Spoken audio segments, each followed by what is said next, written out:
Не случайно съм говорил за Турция, защото Турция е замесена в тази сага. Мадуро, Ердоган, Рама и фактически Сорос имат нещо общо, колко да звучи невъзможно.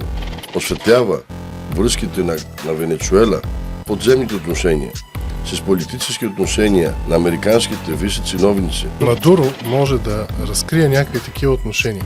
Да, Мадуро може да бъде защитен свидетел.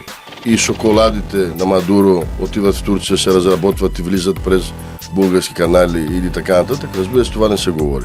Сам той разкри връзката между наркотрафика. Кой друг може да е в основата на подобни канали от Запада, ако не е така наречения Ботас в България договор, преминава от 2030 година в ръцете на Америка, включително и приходите. Предисторията. Преди ареста на Мадуро имаме един турски лидер да отива в Америка, за да купи уж F-35, но фактически отива да се отчита и да получи една временна амнистия. И ако може, да издаде и останалите по веригата. А има, разбира се, много хора казват, може да има голяма оговорка с двамата големи Путин и Трамп. Разбира се, че има.